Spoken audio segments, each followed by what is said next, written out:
and passionate young lady. She had outstanding role models, especially in her mom. Julie Walker took every parent's nightmare and turned it into a mission to educate, screen, train, and empower, so no family ever has to receive that awful call. It's my pleasure to introduce the Executive Director of the Peyton Walker Foundation. Please join me in welcoming one of the strongest women I know, Peyton's mom, Julie.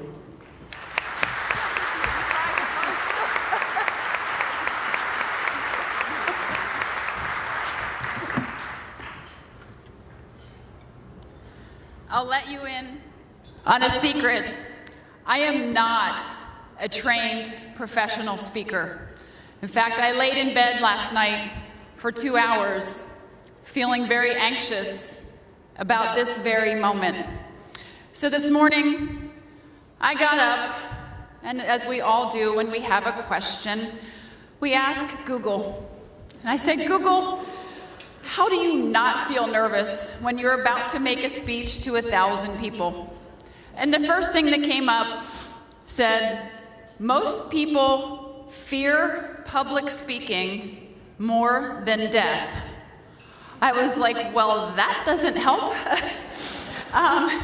So it says, next article down, I said that's no good, keep going. The next one down says, okay, take 2 deep breaths before you hit the stage, clear your mind. I'm like, well, okay, I can do that. And then I came across the age-old advice, picture the audience in their underwear. So I'm picturing 1,000 people in their underwear, and that's not necessarily helping either. But most importantly, today, I want to thank Deb Rodriguez, Peyton's 3rd grade teacher, for reaching out and giving us this opportunity to have a very important conversation with all of you. 5 years ago, I was just a mom of 3 kids, married, running a house. Life was great. And then the phone rang, and my life changed immediately. Everything about my life that I knew and loved was gone. Now, fast forward, I'm standing here speaking in front of 1,000 people in their underwear. Never did I imagine being in this role, but as Deb alluded, Peyton wanted to work in healthcare, and the shirt she was wearing that the day she died, as she said, emblazoned on it, what we do for ourselves dies with us, what we do for others and the world remains and is immortal. And I'll fill you in a little bit secret about Peyton. She was the quintessential middle child. She was a master manipulator, knew how to get everyone else to do her hard work, which is why I'm standing here in front of all of you. You may be familiar with the recent headlines in the mid-state especially. In 2 weeks' time, we lost 2 kids here in central PA to sudden cardiac arrest.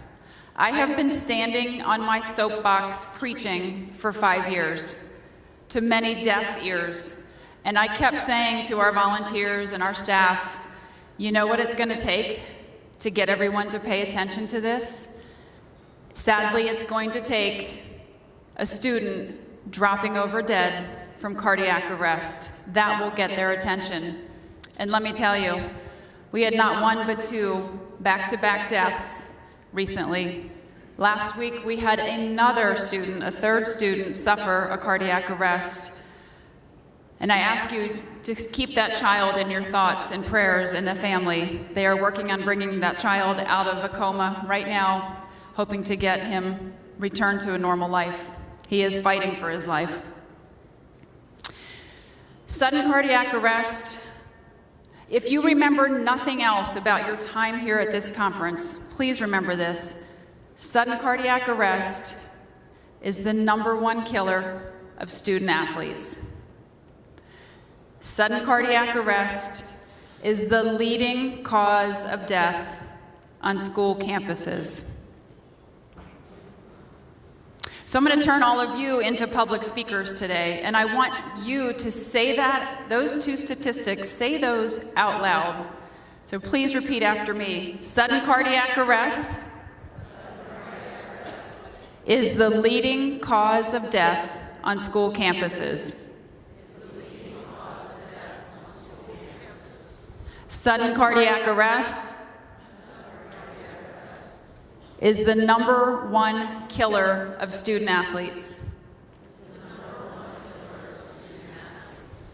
Please take those two statistics to heart. This afternoon at 1:40, I'll be presenting a session downstairs on cardiac emergency response plans. Is your school prepared for a cardiac emergency? And many of you have stopped by and visited us at our table. And thankfully, you're familiar with an AED. And some of you know where they're at in your schools, some of you don't. So please, when you go back to your schools, find them. And not only is it good enough to train faculty and teachers, but suggest to your administration, hey, why don't we teach our kids how to use an AED? Because what if you're the person in charge and you go down and the kids are standing there looking at you, having no idea what to do?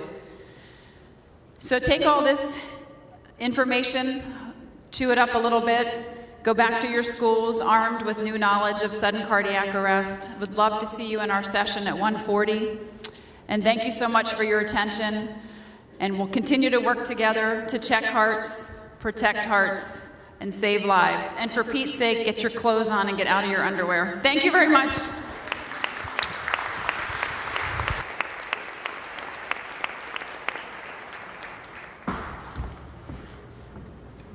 Thank you, Julie. And as she said, she has a session after this. And if you're interested in getting more information in how you can help the Peyton Walker Foundation or how the foundation can help you, you can meet them at their table in the hallway. Dave?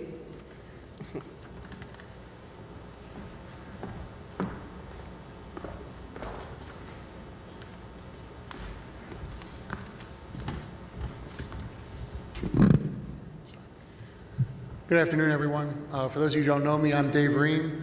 I'm the director of the Data Quality Office at the department, and I have been asked, and it is my distinct pleasure, to present this year's Data Governance Award of Excellence. Just to give you a little bit of background on what the award is, in order to be eligible for the award, candidates are nominated by individuals in their LEA or by IU personnel, and each nominee is judged according to a rubric that is based on data governance and best practices, communication with LEA data stakeholders, providing professional development to data personnel, and contributing to the culture of data quality throughout their LEA. To give you a little bit of background and some of the highlights of the tasks that have been performed by this year's winner developed a standard operating procedure website that includes flowcharts, PIMS manuals, and SIS functionality documents. They maintain a well-organized calendar of events. They take the PIMS calendar and plan backwards in order to ensure that they meet the reporting requirements for all the PIMS collections. They hold planning meetings with all reporting staff for data review submissions, expectations, and guidelines. They have completed several data quality curriculum modules, which there's a booth out here, which I'll plug, that you can go visit them to learn about the data quality curriculum. They held an Ed Camp, which I think is very interesting, on data submission requirements for teachers and guidance staff.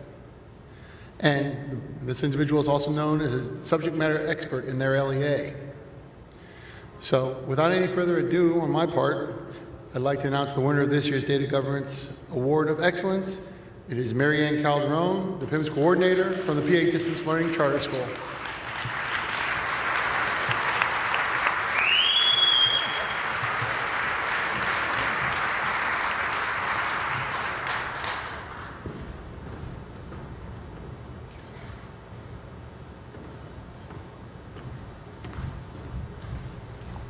And that's all of it for us. I guess the next thing, use a little bit of networking time here before the session's at 1, well, I guess it is at 1:40.